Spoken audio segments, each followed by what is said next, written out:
नमस्कार, मैं हूं आपके साथ अनुष्का और आप देख रहे हैं भिवानी हलचल न्यूज। आई फ्लू का संक्रमण प्रदेश के साथ साथ जिले में भी बढ़ता जा रहा है। दरअसल बारिश और उमस के बाद अचानक ही आई फ्लू संक्रमित मरीजों की संख्या बढ़ने लगी है। आई फ्लू संक्रमण बच्चों के साथ साथ हर वर्ग के लोगों में देखा जा रहा है। डॉक्टर्स के मुताबिक फ्लू संक्रमण के दौरान मरीज को सावधानियां बरतने की जरूरत है। आई फ्लू से पीड़ित मरीज आंखों पर काला चश्मा लगाएं ताकि दूसरों को आई फ्लू संक्रमण फैलने से रोका जा सके। संक्रमित बीमारी की वजह से स्वास्थ्य विभाग ने भी लोगों के लिए एडवाइजरी जारी कर खास तौर पर एहतियात बरतने की सलाह दी। वहीं जिन घरों के अंदर आई फ्लू से कोई सदस्य संक्रमित है तो उसके आइसोलेशन के लिए भी व्यवस्था के निर्देश हैं, क्योंकि अन्य सदस्यों को भी आंखों में संक्रमण का खतरा हो सकता है। भिवानी के सामान्य अस्पताल की ओपीडी में भी आंखों की बीमारियों से संक्रमित मरीजों की संख्या अचानक बढ़ गई है। वहीं स्वास्थ्य विभाग ने भी आई फ्लू को लेकर ओपीडी में चिकित्सकों की व्यवस्था के साथ मरीजों को इससे बचाव के प्रति भी जागरूक किया जा रहा है। आई फ्लू फैलने का कारण बताते हुए वरिष्ठ नेत्र रोग विशेषज्ञ डॉक्टर एडविन ने बताया कि आई फ्लू को कंजक्टिवाइटिस या पिंक आई के नाम से भी जाना जाता है। ये संक्रमण आंखों के व्हाइट पार्ट में होता है। खासतौर पर यह मानसून के समय में तेजी से फैलता है। बारिश के मौसम में हवा में प्रदूषण के साथ नमी भी बरकरार रहती है और यही नमी आई फ्लू का कारण बनती है, क्योंकि मानसून सीजन में नमी के कारण बैक्टीरिया वायरस आसानी से रेप्लिकेट होते हैं। उन्होंने बताया कि विभाग की तरफ से निर्देश जारी किए गए हैं कि आई फ्लू को लेकर सतर्कता बरतें और संक्रमित बच्चे का माता पिता ज्यादा ख्याल रखें। वहीं स्वास्थ्य विभाग की तरफ से पूरी तैयारी है। लोगों को घबराने की जरूरत नहीं, बल्कि सावधानी और एहतियात बरतने की जरूरत है।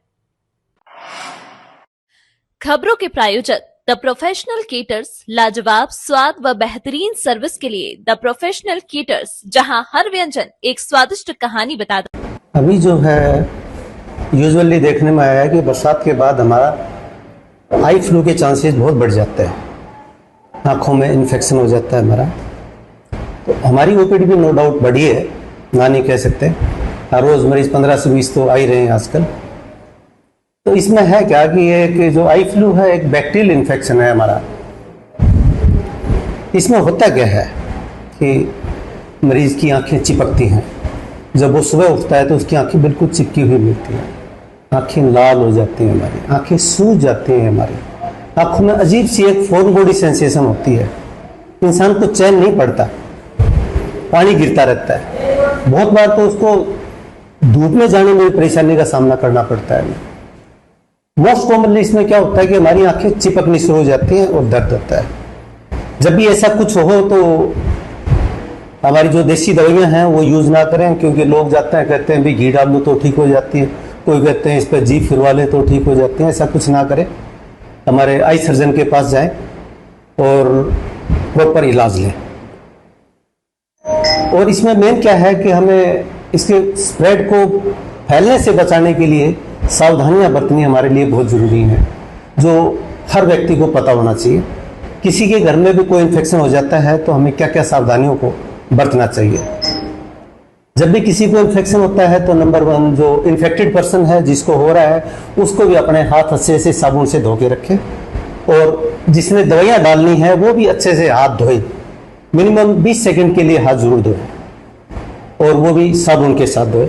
और साबुन अवेलेबल नहीं है तो हम आजकल जो चल रहा है कोरोना में बहुत यूज़ किया अल्कोहल बेस्ड हमारा सैनिटाइजर, वो सैनिटाइजर भी यूज़ कर सकते हैं। लेकिन एक ध्यान रखें कि हाथ धोना बहुत ज़रूरी है इसमें। जिसको इन्फेक्शन है उसको भी धोना पड़ेगा, जिसने दवाइयाँ डालनी है उसने दवाई डालने से पहले भी धोना है और दवाई डालने के बाद भी धोना है। अदरवाइज वो इन्फेक्शन उससे लेके किसी और को फैला देगा या उसको खुद को हो जाएगा।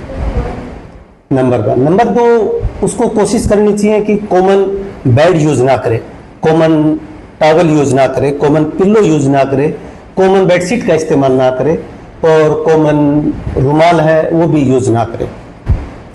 कई बार क्या होता है कि हम कंटैक्ट लेंसेज का यूज़ करते हैं, बहुत से बच्चे यूज़ करते हैं नो डाउट। तो इस सिचुएशन में अगर इन्फेक्शन होता है तो हमें कंटैक्ट लेंस का प्रयोग नहीं करना चाहिए।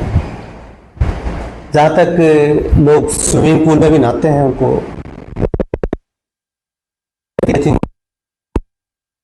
अच्छा लगता है, तो अगर इन्फेक्शन है तो स्विमिंग पूल में ना नहाएं। इसमें जो इम्पोर्टेंट सावधानी है वो यही है कि जब भी इन्फेक्शन होता है तो हमें इधर उधर ना ताक जा करके किसी क्वैक के पास ना जाके हमें तुरंत आई सर्जन के पास जाएं और अपना प्रॉपर इलाज लें। इसमें बचाव किस तरह से हो सकते हैं अगर बात करें तो चश्मा वगैरह? इसमें हम नो डाउट गॉगल्स यूज करते हैं, काला चश्मा यूज करते हैं। बहुत से व्यक्तियों को क्या होता है कि भाई बाहर निकलते हैं तो फोटोफोबिया कंप्लेंट होती है, तो ऐसी सिचुएशंस में हमें काला चश्मा यूज करना चाहिए। ये स्प्रेड को भी अवॉइड करता है। लोग कहते हैं काला चश्मा पहनने से कि आई फ्लू दूसरे को नहीं होगा, उसकी मैकेनिज्म है। यूजुअली कई बार क्या होता है कि आई जो मक्खियां होती है ना, इनसे भी आई फ्लू होता है, उसको अवॉइड करने के लिए हम काले चश्मे का इस्तेमाल करते हैं। तो सर अभी जो पेशेंट आ रहे हैं आपके पास 5 से 7% वृद्धि हुई है हमारे पास पेशेंट्स की। और देखने में आया है कि जब भी बरसात होती है ना, बरसात के बाद थोड़ा बहुत तो परेशानी आती है, क्योंकि हमारी हाइजीन कंडीशन है ना, वो डिस्टर्ब होती है हमेशा बरसात के बाद, और ये बीमारियां फैलती हैं आई फ्लू टाइप के। इंपॉर्टेंट हाइजीन का ध्यान रखें, अपने वातावरण की सफाई का ध्यान रखें, अपनी खुद की सफाई का ध्यान रखें, और परिवारजन जितने भी हैं सभी अपनी सफाई का ध्यान रखें। तमाम महत्वपूर्ण खबरों के लिए देखते रहिए भिवानी हलचल न्यूज।